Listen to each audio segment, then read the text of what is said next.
bonsoir. Bonsoir à tous et merci à vous, Anne Lécu, de venir ce soir pour défendre votre livre. Avec plaisir.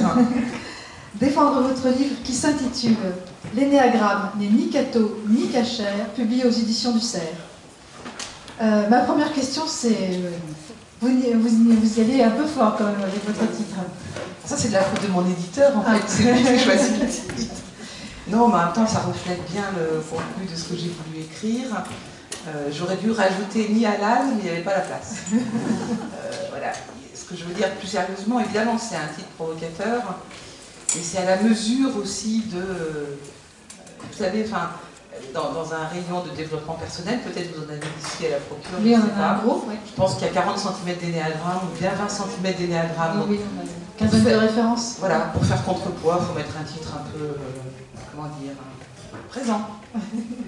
Donc il fallait un titre choc.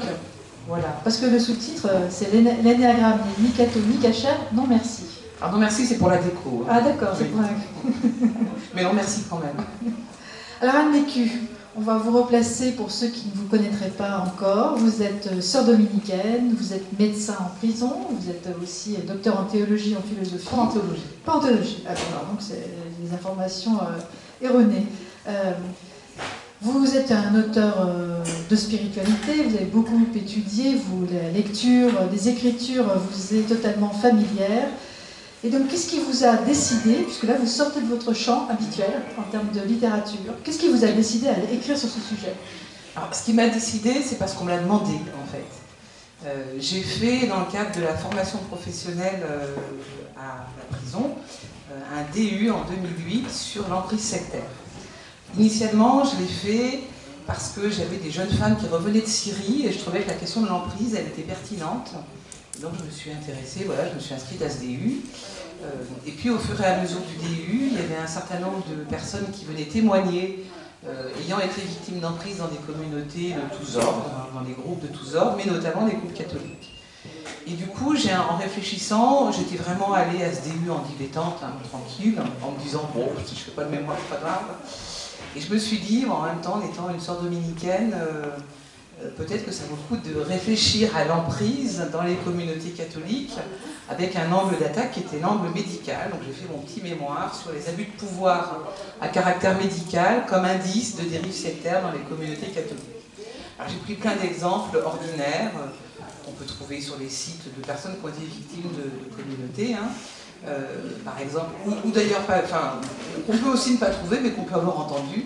J'ai notamment une amie qui était carmélite, qui a eu un cancer gynéco, qui en est décédée. Et la première fois qu'elle est allée chez le gynéco, la prieur l'a accompagnée, a assisté à la consultation. Et mon amie, après, elle m'a dit, mais comment c'est possible que le médecin ne lui ait pas demandé de sortir, quoi? Et comment elle n'a pas pensé à sortir? Donc, dans une communauté ordinaire, il ne s'agit pas seulement de jeter le haro toujours sur les mêmes. Dans une communauté ordinaire, il peut y avoir des abus de pouvoir à caractère médical qui sont des drapeaux rouges, ça veut dire qu'il faut faire attention, il y a peut-être d'autres choses qui dysfonctionnent. Donc j'ai fait une liste comme ça, il y a des communautés où un médecin ami de la communauté laisse des ordonnances vierges et le supérieur remplit avec du tertian, du Valium, voilà, pour calmer ses frères ou ses sœurs qui seraient potentiellement trop énervés. Ça a été aussi connu dans différentes communautés. Donc j'ai un peu listé tout ça, et puis je me suis intéressée aux abus à caractère psychospirituel, avec deux situations. La première, c'était ce qu'on a appelé les agapathérapies. Les agapathérapies, ça s'est fait au Puy-en-Velay, par par quelqu'un qui est issu de la communauté des Béatitudes, Bernard Dubois, médecin lui-même. C'est très dangereux d'être médecin, hein. C'est un facteur de risque grave. Et qui avait imaginé, en reprenant ce qui existe au Canada, à Kakuna, une semaine de retraite où on revisite ses origines, y compris jusqu'à... Alors j'ai reçu le texte de la retraite, hein, de l'agapathérapie, donc la thérapie par l'amour, soi-disant, où on revisite ses origines pour essayer de chercher des blessures de la toute première enfance, qu'on aurait oubliées, y compris jusqu'à se représenter sa naissance, puis sa gestation dans le ventre de sa mère, puis sa conception. Il y a un moment de la retraite où on imagine le spermatozoïde du papa et l'ovule de la maman qui se rencontrent. Donc, à un moment donné, il faut arrêter la folie, quoi. Et du coup, donc j'avais lu tout ça et j'avais été sollicitée moi-même quand Monseigneur Crépy, arrivé au Puy, a demandé à Bernard Dubois de partir et a voulu remanier de fond en comble ce type de retraite pour en faire une retraite biblique. J'avais été sollicitée par un de nos frères, qui est psychologue clinicien lui-même, Xavier Pollard. J'avais décliné l'offre parce que je ne sentais pas le truc. Le projet n'était pas rassurant. Après, ils se sont associés avec des jésuites, donc des gens qui sont plus habitués au discernement, etc. Et je pense que du coup, ils ont fait quelque chose qui tient tout à fait là. Donc je m'étais intéressée à la kappa-thérapie. Et puis on m'avait dit, bah, écoute, jette un œil à l'énéagramme. Donc, moi, l'énéagramme, je ne sais pas ce que c'était. Je n'avais parlé avec l'un ou l'autre de mes amis qui avaient fait ça. Je n'avais pas d'intérêt vraiment pour, ni contre. Je trouvais que c'était surtout pas très intéressant. Mais point. Et puis j'ai lu les documents et surtout j'ai lu un monsieur qui s'appelle Daniel Lafargue qui a écrit un petit texte très, très intéressant qui s'appelle Zoom Back Camera sur l'énéagramme et ses origines dans l'ésotérisme de Gurdjieff. Et donc je ne connaissais rien de Gurdjieff. Je suis allée lire qu'est-ce qui se passait autour de Gurdjieff, qui est un monsieur russe, marchand de tapis, qui a vécu au début du XXe siècle, qui raconte une légende sur sa propre existence, on ne sait pas très bien d'où il vient. Il dit qu'il a visité l'Inde, l'Égypte, qu'il a acquis une sagesse. En fait, il a piqué des trucs à droite à gauche, notamment d'Elena Blavatsky. Et puis surtout, il avait des disciples à qui il expliquait que l'être humain était une machine et qu'il fallait qu'il quitte sa personnalité pour acquérir son essence. Et que très peu allaient y arriver, mais que la seule manière d'y arriver, c'était probablement d'être le disciple de Gurdjieff. Et le dispositif qu'il utilisait, c'était l'énéagramme, ce petit cercle avec 9 points et des flèches qui relient chacun des 9 points. Il faisait danser les disciples sur ce dispositif. La première fois qu'on a une représentation de ce schéma, le cercle 9 points et les flèches, c'est en 1919. Il n'y en a pas avant. Donc c'est véritablement Gurdjieff qui l'introduit, peut-être qu'il l'invente d'ailleurs, et qui va le diffuser auprès de ses disciples, et notamment des disciples qui vont aller en Amérique latine, enfin qui viennent de l'Amérique latine, un monsieur psychologue et un psychiatre chilien, qui vont du coup apprivoiser le machin et l'habiller de psychopathologie en plaquant dessus des caractères issus du manuel de statistique américain qu'on appelle le DSM-4, le manuel de statistique des pathologies psychiatriques. Et donc en fait, Naranjo, le psychiatre chilien, va construire à partir de l'énéagramme qui n'était pas pour Gurdjieff, l'énéagramme des personnalités, qui était un dispositif pour comprendre le monde, qui englobait tout. Il faisait faire de la musique, il disait que les notes étaient liées à l'énéagramme, que la compréhension du monde était liée à l'énéagramme. Je pourrais vous donner des citations. Ah, il y a une citation absolument effarante que je vais vous retrouver. Non, mais je pense que c'est celle-là. Ah ouais, c'est celle-là. Toute science a sa place dans l'énéagramme et peut être interprétée grâce à lui. Et sous ce rapport, il est possible de dire qu'un homme ne connaît vraiment, c'est-à-dire ne comprend que ce qu'il est capable de situer dans l'énéagramme. Ce qu'il ne peut situer dans l'énéagramme, il ne le comprend pas. Pour l'homme qui sait l'utiliser, l'énéagramme rend livre et bibliothèque, et donc la procure, entièrement inutile. Il n'est rien qui ne puisse entrer dans l'énéagramme et y être déchiffré. Un homme isolé dans le désert tracerait-il sur le sable l'énéagramme, il y pourrait lire les lois éternelles de l'univers. Et il apprendrait chaque fois quelque chose de nouveau, quelque chose dont il ignorait tout jusqu'alors. Alors moi j'en ai une autre, c'est Ouspensky, donc il y a un disciple de Gurdjieff. Voilà. Chaque tout intégral, chaque cosmos, chaque organisme, chaque plante est un énéagramme, disait-il, mais tous les énéagrammes n'ont pas nécessairement un triangle intérieur. Lorsque dans un organisme donné se trouve le triangle intérieur, c'est la preuve d'une présence d'éléments supérieurs. Ce triangle intérieur est possédé par des plantes telles le chanvre, le pavot, le houblon, le thé, le café, le tabac et beaucoup d'autres qui jouent un rôle dans la vie de l'homme. L'étude de ces plantes peut nous révéler beaucoup en ce qui regarde l'énéagramme. Voilà. Donc les disciples de Gurdjieff construisent l'énéagramme des personnalités. Ça transite par la côte ouest des États-Unis. Alors ce qui est intéressant, c'est qu'en fait Gurdjieff disait bien à ses disciples qu'ils étaient des machines et qu'il s'agissait d'améliorer la machine. Il disait aussi, vous êtes des rats pour mon laboratoire. Et donc il considère que l'être humain est une machine et que pour améliorer la machine, il faut donc être disciple. Et du coup, les disciples vont faire la même chose et vont aller sur la côte ouest des États-Unis, précisément là où va naître également le transhumanisme, qui a pour ambition d'améliorer l'homme. On retrouve les mêmes courants de pensée, c'est assez intéressant. de voir que c'est dans les mêmes nids que se passe cette espèce d'alchimie bizarre, qui vise, en fait, quelque chose qui serait une forme d'ultralibéralisme, qui c'est qu'il faudrait absolument s'améliorer soi-même, l'injonction de s'améliorer soi-même. Là-dessus, des Américains jésuites, des jésuites américains vont entendre parler de ça, vont s'approprier le dispositif, ce qui fait qu'il y a une génération entière de jésuites qui auront été formés à l'énéagramme dans leur formation initiale, et quelques-uns vont s'en plaindre, vraiment. D'autres vont trouver ça très bien, mais quelques-uns vont s'en plaindre. Et c'est à partir de ce réseau jésuite américain qu'il y a un livre très connu qui va être traduit en français, qui s'appellera Itinéraire de vie intérieure, je crois, de Marie Blising, Patrick O'Leary et Robert Nokosek, jésuites. Donc Maria Blising est dominicaine. Voilà. Et donc eux, leur texte pour essayer de montrer comment l'énéagramme va aider à guérir tant sur le plan spirituel que psychologique. Donc je fais tout ce détour pour en revenir aux dérives psychospirituelles. L'itinéraire de vie intérieure va du coup ouvrir la porte à un énéagramme chrétien, en France notamment, mais sans doute dans d'autres pays. Je sais qu'en Afrique francophone, ça se développe. Alors, selon à qui on s'adresse, l'accroche ne sera pas la même. Hein. En monde musulman, il y a de l'énéagramme, on dit que ça vient des soufis. Chez les cathos, on dit que ça vient des Vagres, comme ça vient des pères du désert. Ça donne une sorte de sceau, sauf que c'est faux. Vraiment, personne n'a jamais vu le dessin, ni la description du dessin dans les œuvres des Vagres. Et quand on va chercher les références, parce qu'il y a une dame qui a écrit un article dans Christus, il y a quelques années, sur les origines de l'énéagramme chez les Vagres, d'abord elle ne donne pas la bonne citation, donc elle se trompe de texte, donc il a fallu chercher dans d'autres textes des Vagres à quoi elle faisait réellement allusion.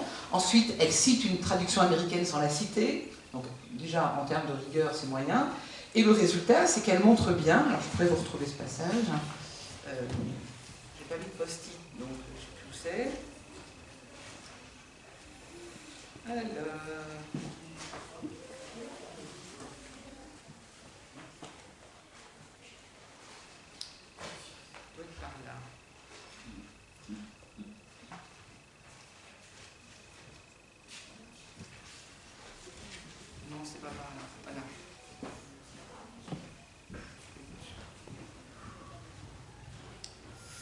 Je vais vous le raconter, c'est pas grave. En fin de compte, elle cite un passage des Vagres qui parle de cercle et de triangle. Mais en fait, quand on regarde la citation dans sa totalité, juste avant, il parle de carré et juste après, il parle d'octogone. En fait, il n'est pas question, c'est pas la description d'un cercle avec 9 points et un triangle au milieu. Non. Donc, derrière ça, ce que Gurdjieff enseignait à ses disciples, c'était la dissimulation. Il disait toujours qu'il faut avancer masqué. Je pense qu'une des caractéristiques de l'énéagramme, c'est d'avancer masqué, parce que les gens qui font un stage énéagramme ne vont pas du tout à mal, les organisateurs souvent non plus. Ça ne veut pas dire que ce sont des benets, c'est pas du tout ce que je dis, mais c'est que les origines ésotériques qui viennent de Gurdjieff ne sont pas annoncées, en fait. Et alors, si on avait un peu de temps, mais on en a peut-être, je ne sais pas si vous avez en tête le dessin, il y a des flèches qui vont, donc voilà, il y a un cercle, je pense que j'ai un dessin qui est plus clair ici, voilà. Vous avez votre cercle avec 9 points, un peu comme une pendule, donc le 1 en haut à droite, 2, 3, 4, 5, 6, 7, 8, 9, et le 9 à la place du midi de la pendule. Et puis, il y a donc des flèches qui relient le 3, le 6 et le 9, et des flèches qui relient 1, 2, 4, 5, 7, 8, dans un sens très précis, 1, 4, 2, 8, 5, 7. Ce qui veut dire que, alors, il faut que je fasse une petite parenthèse avant, sinon je ne vais pas être clair. Ce que revendique l'énéagramme des personnalités, c'est qu'en fin de compte, nous aurions tous une personnalité. Le dispositif peut permettre de décrire l'âme humaine en 9 cases, en fait, ou en 9 grandes tendances, ou 9 passions, ou 9 manières d'agir. Pourquoi pas 10 ou 12, je ne sais pas, mais 9 donc. Et il y aurait, alors il y a des théories un peu différentes, mais la plus commune, c'est de dire nous aurions une sorte de blessure originelle dans la petite enfance, contre laquelle on surréagirait, et c'est ça qui déterminerait notre caractère, en fait. Alors ça, aucun psychologue, aucun livre de sciences de psychopathologie ne dit ça. Nous avons des blessures, plusieurs, nous avons Nous sommes limités, nous sommes vulnérables. L'être humain, c'est son état de vie d'être vulnérable. Il n'a pas une blessure dominante. Enfin bon. D'autres disent, c'est le cas de Norbert Mallet par exemple, que je n'ai pas étudié précisément, mais que j'avais parcouru en diagonale, lui s'attarde à faire un truc plus philosophique et dit mais nous aurions une motivation dominante. C'est-à-dire que si par exemple je suis consciencieuse dans mon travail, une motivation ça peut être pour plaire aux autres. Une autre motivation ça peut être parce que j'aime le travail bien fait. Une autre motivation ça peut être parce que j'ai peur d'être virée de mon travail. Donc il dit nous avons 9 grandes familles de motivations qui expliquerait chacun des 9 types. Et alors, ce qui est très contraignant dans le dispositif, tel qu'il est avec les flèches, c'est que, je vais prendre l'exemple d'un article de Christus, qui a été publié, alors il se trouve que je fais partie du comité de rédaction de la revue Christus. Et il se trouve que cet article, dans un numéro sur la colère, nous n'avons jamais parlé de cet article avant qu'il apparaisse. Il est donc apparu en fraude dans la revue. Je sais par qui il est arrivé en fraude dans la revue, point. Toujours est-il que cet article sur la colère décrit le tempérament du pape François comme étant d'un type 8. Explique qu'il est de type 8, puisque dans la petite enfance, il a assisté à un conflit dans sa famille, je ne sais plus quoi, je n'ai plus les choses en tête de façon précise, et qu'il a donc surréagi en étant quelque chose comme un leader, parce qu'il voulait absolument arranger les situations. Alors quand vous faites un stage énéagramme, vous allez vous-même, avec les autres, tenter de déterminer votre type.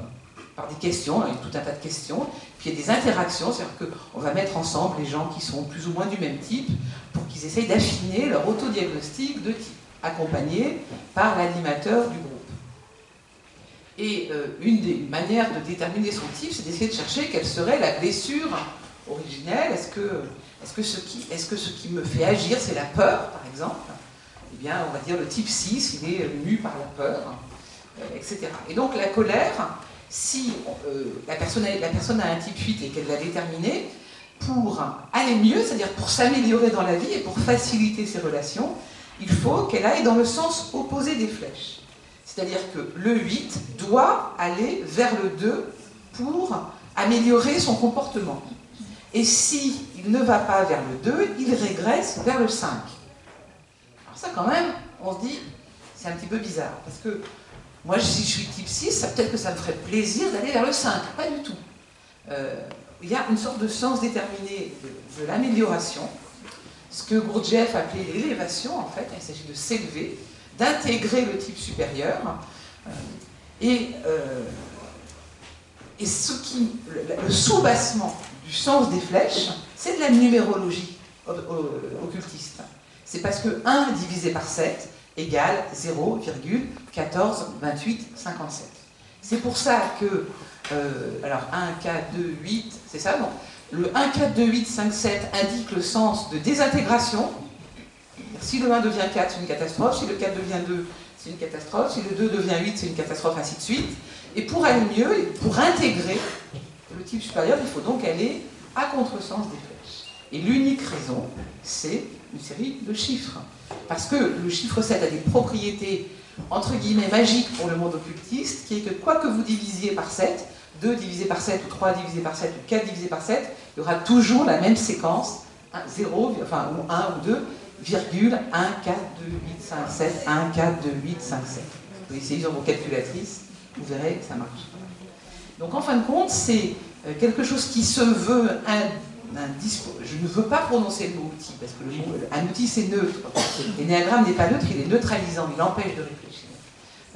Il me semble qu'un de ces sous-bassements, c'est de la numérologie occultiste.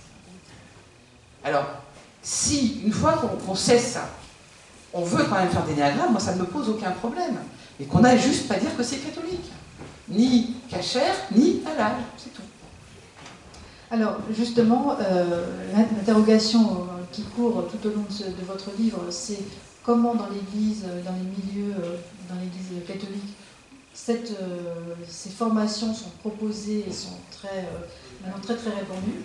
Comment ça s'est passé, alors que vous décrivez bien que l'Église a quand même émis des réserves fortes sur le sujet par le passé. En 2003, pardon, le Conseil pontifical de la culture et le Conseil pontifical du dialogue interreligieux écrivent un texte qui s'appelle Jésus-Christ, porteur de l'eau vive. Je vous cite ce texte. Donc on est en 2003. Un discernement chrétien approprié sur la pensée et la pratique nouvel âge ne manquera pas de reconnaître, comme pour le gnosticisme du second et du troisième siècle, qu'elle représente un compendium de propositions que l'Église a qualifiées d'hétérodoxes. C'est quand même assez limpide. Jean-Paul II met en garde contre la gestion de la renaissance de certaines traditions du gnosticisme antique sous la forme de ce qu'on appelle le New Age. Un exemple nous est donné par l'énéagramme, un instrument pour l'analyse du caractère selon 9 catégories qui, lorsqu'on l'utilise comme instrument de croissance spirituelle, introduit une ambiguïté dans la doctrine et la pratique de la foi chrétienne. Moi, je ne sais pas quoi dire. Je ne sais pas quoi dire.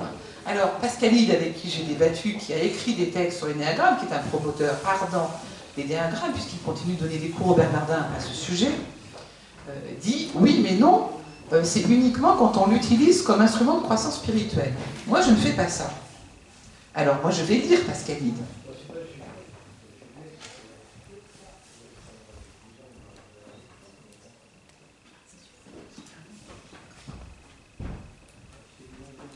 Peut-être pas.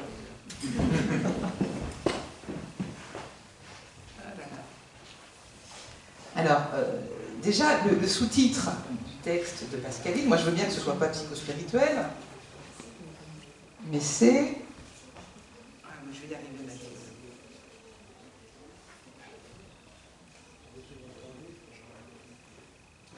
Les 9 portes de l'âme, énéagramme et péchés capitaux.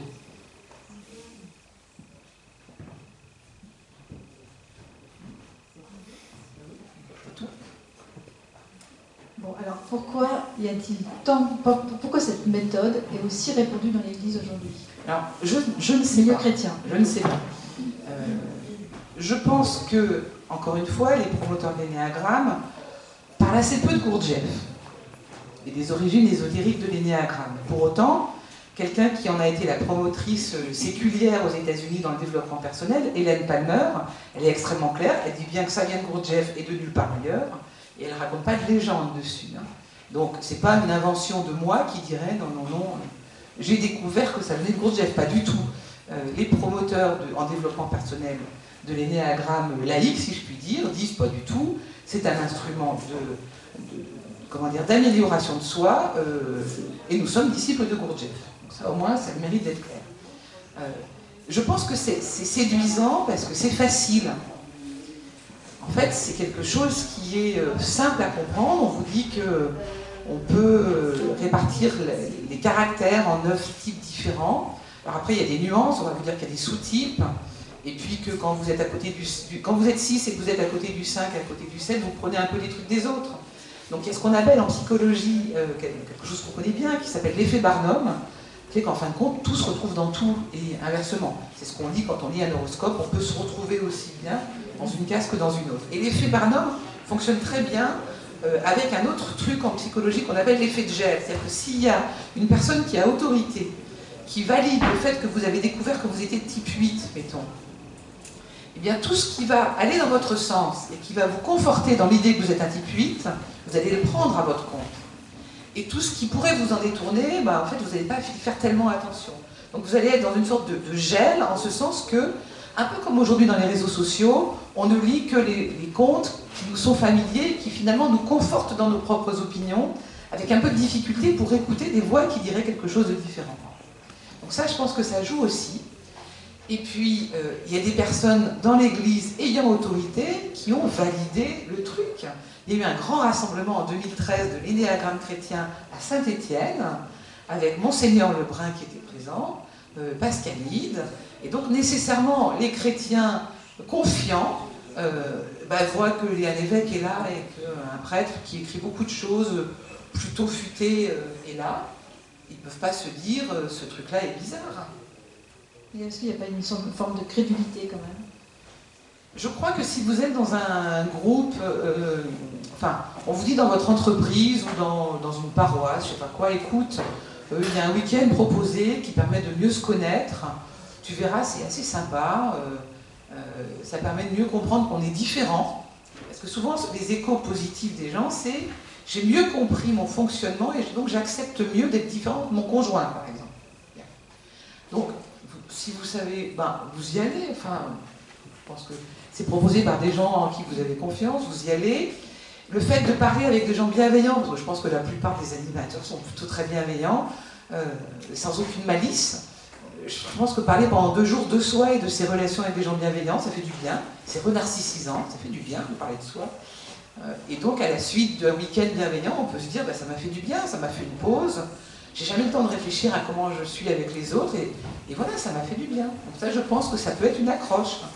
Et dans les dispositions, comment dire, dans les organismes sectaires, l'accroche est toujours positive, agréable, sympathique. Voilà, mais j'ai aussi reçu, à la suite de la publication de ce livre, des témoignages qui m'ont dit, par exemple, ma femme, un monsieur m'a téléphoné il n'y a pas longtemps, me disant, ma femme a fait plusieurs sessions énéagrammes, et elle était tellement convaincue d'être dans un type donné que tout ce qu'elle faisait et ce qu'elle disait, elle le justifiait par le fait qu'elle était type, je sais pas quoi, 5, et du coup la vie est devenue impossible. C'est-à-dire qu'en fait, elle ne pouvait plus se parler autrement qu'à travers ce filtre.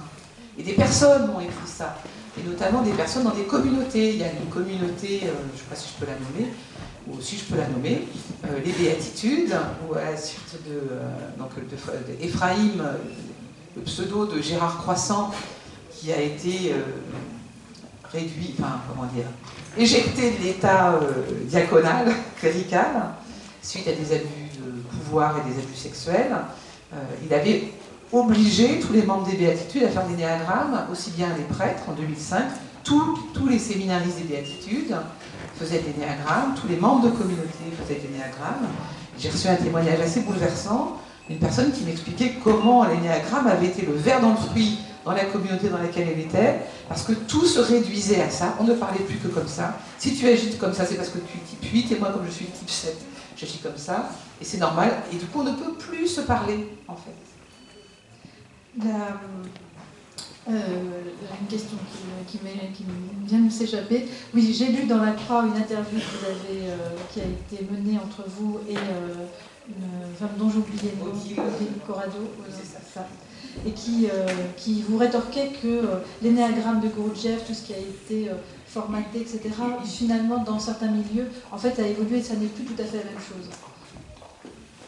Moi, je suis convaincue qu'elle, comme d'autres praticiens de l'énéagramme, sont des gens honnêtes. Ce ne sont pas des gens qui veulent manipuler les autres. Donc, en fait, c'était un peu compliqué le débat avec elle, parce que moi, je m'intéressais à l'origine de l'énéagramme, et elle s'intéressait à sa manière de le faire dans des groupes, de même qu'elle fait d'autres trucs de développement personnel. Bon. Et donc, le sujet, si vous voulez, c'est compliqué. C'est compliqué, oui, parce que du coup, il faut quand même remonter à l'origine. Parce que ça explique qu'il y ait des témoignages qui soient des témoignages assez affligeants et même flippants. Ce qui vous a alerté d'abord, c'est justement, vous êtes tombé dessus par hasard, et c'est ça qui vous a alerté. Alors, je suis tombée dessus par hasard, mais surtout, ce qui m'a... J'ai pas tout à fait fini au tout début, parce que j'ai pas vu le film, mais c'est moi. Ce qui m'a convaincu d'écrire, c'est que j'ai reçu un appel de l'ami Vilude, qui, à la suite de mon DU d'emprise sectaire, s'intéressait beaucoup à ce DU, donc lisait les mémoires des uns et des autres. Et une personne de l'ami Vilude, donc vous savez, l'ami Vilude, c'est l'organisme d'État qui s'occupe des dérives sectaires dans la société. Une dame, l'ami Vilude, m'a contacté en me disant, écoutez, on a lu votre mémoire, on est très embêtés parce qu'il y a des entreprises, notamment dans le sud-ouest, où beaucoup de... Dans le catalogue de formation permanente, il y a parfois 80% du catalogue qui est l'énéagramme.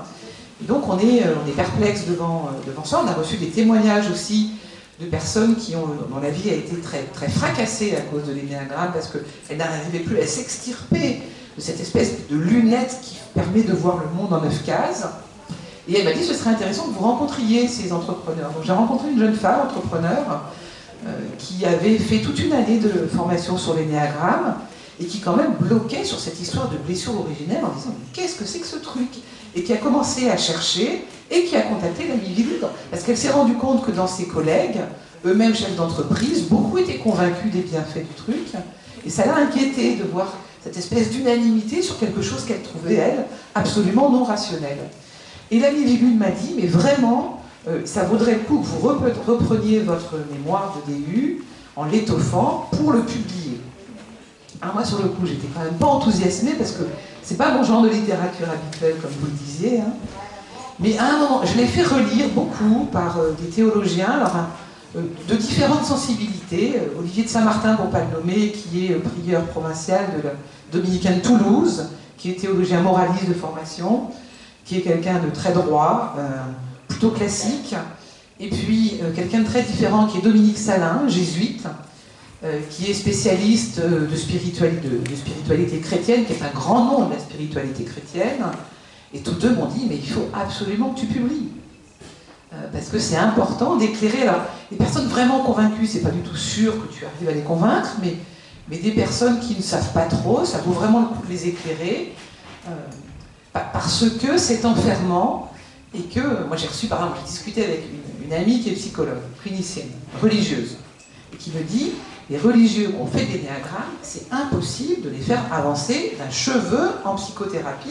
Ils sont bloqués, c'est très difficile, c'est très compliqué. Ils sont tellement sur des rails qu'ils n'arrivent pas à envisager une sorte de changement intérieur. Quoi.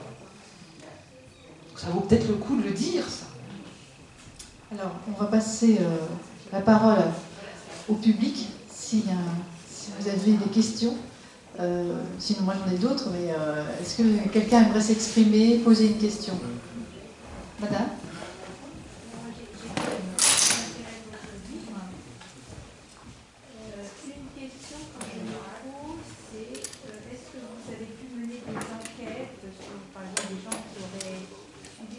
Pour savoir voilà, ce qu'il en est pour eux, est-ce que ça apporte un bénéfice, parce que là vous nous parlez de personnes voilà, qui se trouvent en situation douloureuse, mais est-ce qu'il y a aussi des gens qui justement grandissent et se sentent mieux parce qu'ils ont découvert le diagramme? Alors ça je ne l'ai pas mené parce que si vous allez au rayon développement personnel, encore une fois il y a 30 cm de témoignages positifs sur les néagrammes. Parce qu'en fait, la majorité des gens qui font juste un week-end se sentent pas mal en sortant. Mais c'est pas parce que 90% des gens se sentent bien que ça justifierait le dispositif. Vous savez, quand on mange un plat de moule, s'il y en a une qui est mauvaise, on peut être malade alors que toutes les autres étaient bonnes.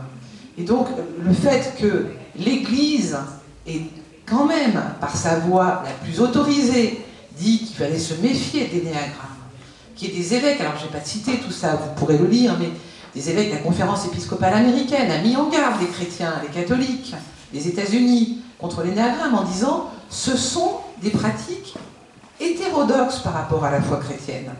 Alors on peut se faire du bien avec des pratiques hétérodoxes, mais n'allons pas dire que c'est catholique. Voilà, c'est ça le truc. Enfin, mais si, si on parle des péchés capitaux, si vous voulez, c'est un petit peu dans la foi chrétienne quand même. C'est souvent, on dit souvent que c'est basé sur. Je vais vous donner des citations. Puis pour continuer à vous répondre, moi ce qui m'intéressait vraiment, alors j'ai jamais fait de stage Ennéagramme. Je sais très bien qu'on me dit que je ne suis pas autorisée à en parler puisque je n'ai pas fait de stage. Mais ça, je trouve que c'est un petit peu problématique aussi de dire à quelqu'un qui n'est pas légitime, alors que moi, ce qui m'intéresse, ce sont les origines ésotériques de l'Ennéagramme. C'est ça que j'ai voulu exposer à des gens qui ne les connaissaient pas. Voilà. Et puis, j'ai quand même reçu depuis des témoignages de gens qui m'ont remercié, qui m'ont dit qu'eux-mêmes, ils avaient été en grande difficulté après des stages Ennéagramme. J'en ai quand même reçu, en 15 jours, vous voyez, une petite dizaine, c'est quand même pas rien. Des gens qui ont cherché, qui ont réussi à trouver mon mail, qui ont réussi à m'écrire. Parce qu'ils avaient envie de me le dire. Donc, c'est pas complètement rien. Et le fait que la Mivilude elle-même s'en inquiète, je pense que c'est pas complètement rien. Donc, pour revenir sur la question chrétienne, si on prend le texte,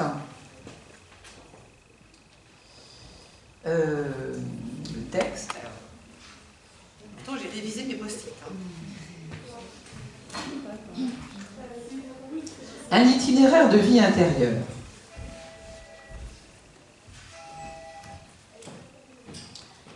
Donc écrit par une dominicaine et deux jésuites.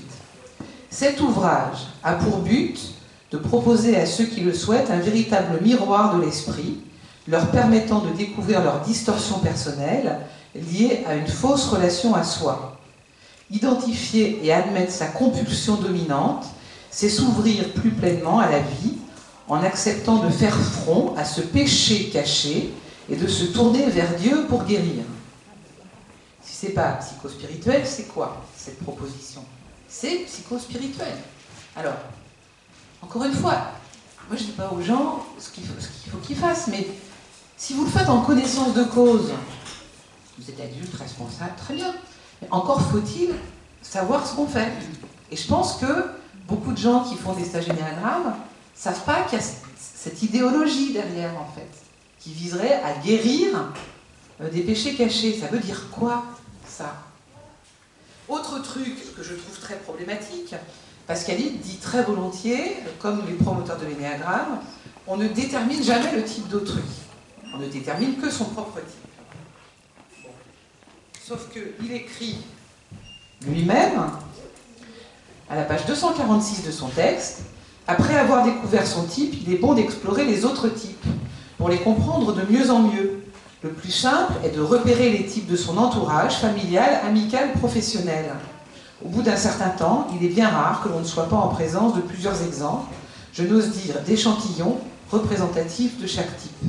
Le laboratoire de la vie est plus riche que tous les descriptifs d'ouvrages. C'est problématique. Je ne peux pas dire autre chose. Madame. Est-ce que je peux raconter une histoire à laquelle vous me faites énormément penser? C'est un tout petit peu long. Allez-y. Prenez un micro si ça ne vous embête pas, parce que c'est... Vous m'entendez? Je peux parler plus fort. Parlez plus fort. Dans les années 80, je suis entrée à la Fondation de France et on m'a donné à traiter des dossiers.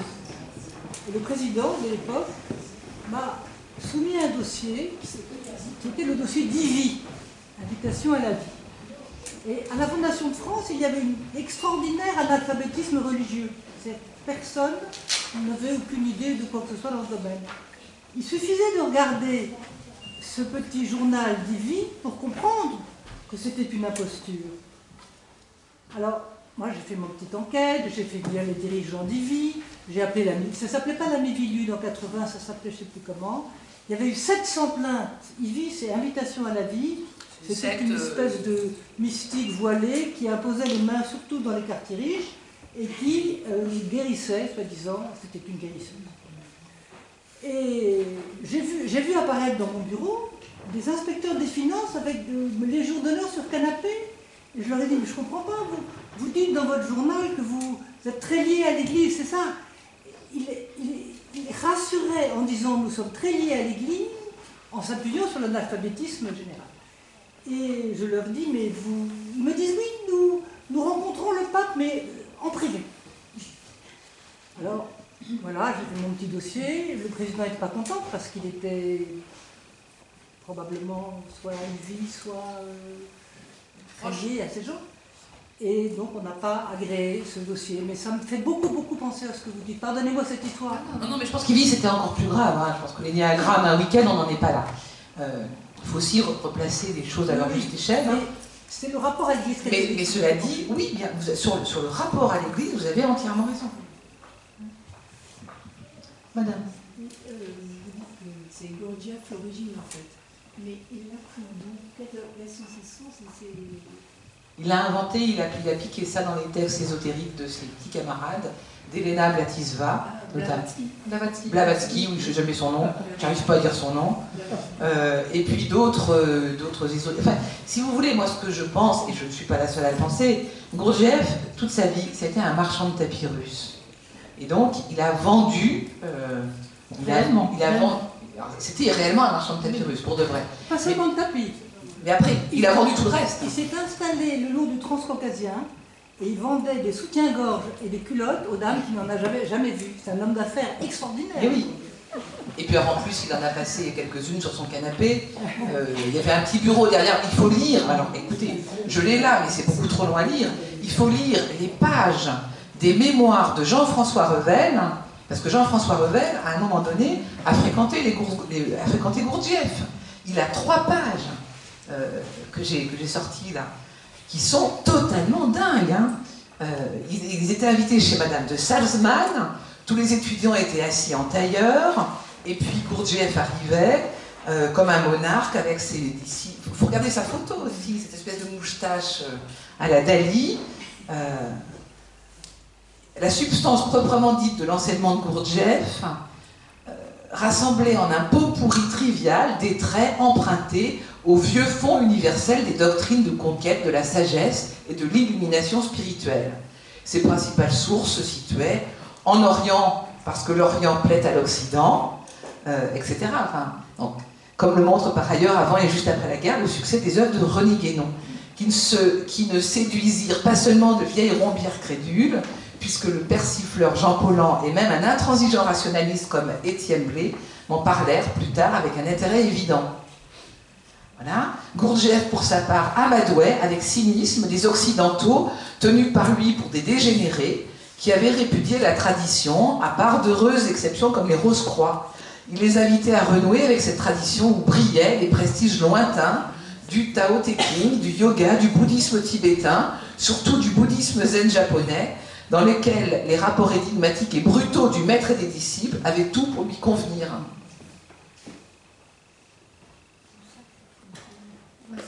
Ma sœur En vous écoutant, je me dis qu'on ne peut pas en fait distinguer la doctrine et la méthode, parce que c'est un peu l'argument de réponse de Pascaline, enfin, pardon de le nommer, mais et je me dis, mais en fait ça ne tient pas, enfin je ne sais pas ce que vous en pensez, mais parce que vous avez beaucoup travaillé donc, la doctrine, puisque la provenance de l'énéagramme, mais finalement, enfin, on ne peut pas vraiment distinguer une méthode de...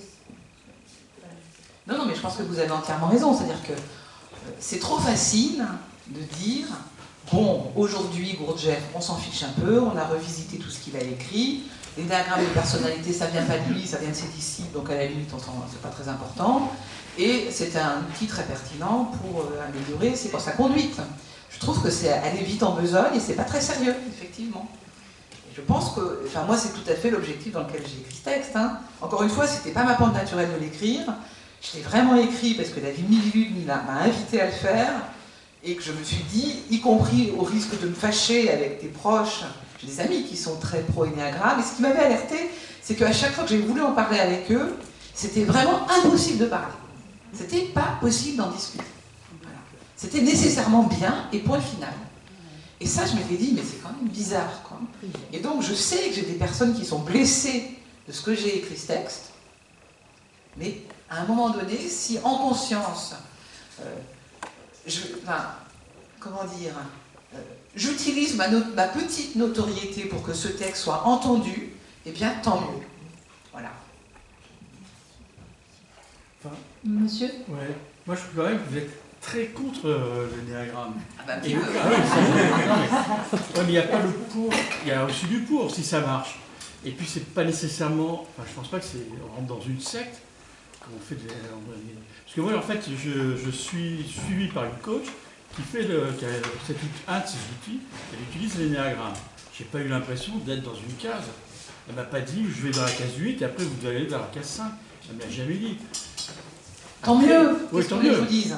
Mais, ouais, mais vous non, êtes mais quand même moi, un peu trop, je trouve... Oui, non, mais moi, je suis tranchée, c'est un point de vue revendiqué.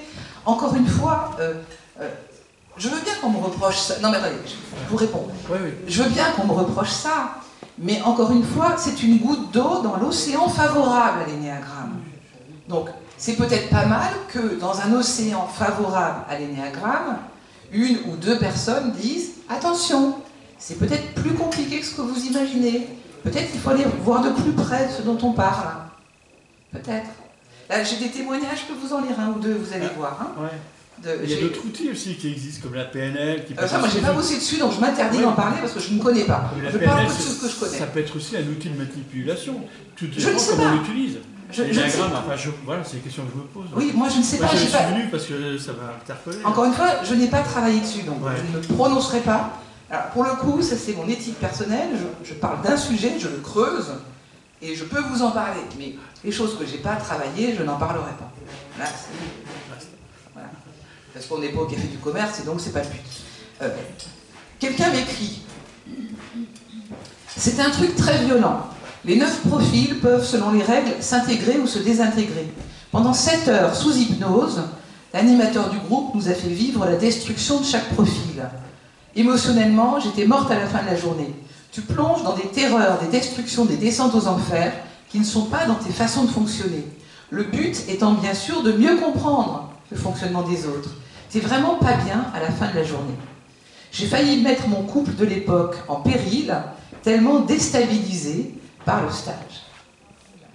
Quelqu'un que je ne connais pas. Une autre personne, une dame qui fait son stage et qui revit des blessures d'enfance, on lui dit à la fin du stage qu'elle est lesbienne. Oui, mais... Bah non. Oui, non. Non, mais oui, non, d'accord, je suis d'accord, mais là, vous, c'est des... Je suis d'accord, mais si vous voulez, encore une fois... Mais tout à fait, mais encore une fois, mon objectif, vraiment très simple, n'est pas de convaincre des gens déjà convaincus. Si vous avez fait des stages de diagramme, que ça vous a fait du bien, eh bien tant mieux pour vous, et le sujet est clos. Voilà. Maintenant, quand on prend les origines de ce dispositif, il y a de quoi... Vous savez, je ne l'ai pas dit dans ma présentation, je fais partie du petit groupe dans l'Église de France qui s'occupe de dérives sectaires dans l'Église. Donc, de dérives sectaires dans l'Église catholique. Donc, des témoignages de communautés avec des choses extrêmement graves, et plus graves que l'énéagramme, j'en conviens, finissent par mettre un peu la puce à l'oreille, on finit par acquérir une sorte d'acuité en se disant... Là, quand même, ce truc, c'est pas clean. Voilà. Bon, je n'oblige personne à arrêter de faire des stages énéagrammes si ça vous convient. Je pense que c'est important qu'une voix autorisée, et je pense que je le suis, dise à des personnes qui ne savent pas ce que c'est, de quoi ils retournent. Après, les gens sont adultes et raisonnables, ils jugent en conscience. S'ils ont envie d'aller faire un stage, ils y vont. S'ils préfèrent ne pas y aller, ils n'y vont pas. C'est tout. Enfin, je ne vais pas mener mon ancrage, je ne vais pas aller pister les gens. Je pense que c'est problématique au regard de la foi chrétienne. Je pense, plus sincèrement, que c'est problématique tout court. Mais d'autant plus au regard de la foi chrétienne. Parce que derrière ça, il y a aussi l'idée que, vouloir s'améliorer, c'est une hérésie chrétienne qu'on a appelée le pélagianisme, autrefois. C'est-à-dire appuyer sur ses propres forces pour être mieux et uniquement sur ses propres forces, l'Église a reconnu que c'était une hérésie et qu'à un moment donné, la meilleure manière de vivre dans les vertus, donc Thomas d'Aquin a développé abondamment les vertus, donc c'est pas seulement une vertu mais bien plusieurs, c'est quelque chose autour de la charité. Voilà. Monsieur. Je fais quelques notes. Pas me partir dans tous les sens. D'abord, merci pour votre ouvrage, parce que je trouve que très éclairant à plus d'un titre. J'aimerais à la fois enfoncer le clou, au regard d'autres choses, faire un pas de côté, parce que y a la dimension et l'approche spirituelle, la gnose et tout ce qu'on veut, mais d'un point de vue strictement psychologique, on ne mesure pas, au-delà même de l'énéagramme, tous les biais dans lesquels on est engoncé et qui, outre le fait d'être effectivement incompatibles avec la foi chrétienne, sont incompatibles avec un minimum de raison. Je suis allé voir les réponses de Pascalite sur un blog par rapport à votre discussion. Et alors, moi, ma grille de lecture en ce moment, c'est du biais cognitif. Et je pourrais en dérouler bien plus que ceux que vous avez énoncés. L'effet Barnum, il est certain. Le biais de confirmation, on est tous dedans à longueur de journée, et ça nous empêche effectivement de prendre du recul sur quoi que ce soit. Mais il y a presque quand même des arguments d'autorité, vous l'avez dit, il y a une espèce de... On va donner plus confiance avec un élément d'autorité. Pascalide, je pourrais l'appeler hyperlocuteur comme un autre, et ça commence à m'agacer, quoi, clairement. Donc je le dis aussi avec un peu de colère. Mais il y a il y a le renversement de la charge de la preuve, au fait de pure anecdote ou de témoignage, une raison valable pour confirmer la théorie, et c'est absolument pas là aussi en point là. les prétentions thérapeutiques. Alors on entend, oui, mais si ça marche. Mais qu'est-ce qu'il y a dans le ça marche? Et alors là, pour le coup, je vais parler en connaissance de cause. J'ai fait des diagrammes, j'ai fait le MBTI, d'ailleurs dans un parcours de professionnel chrétien, donc on est aussi, voilà, la PNL, tout ce qu'on veut. Enfin, j'ai au moins vu 6 ou 7 outils. Ben ouais, ça fait du bien. Mais c'est quoi derrière?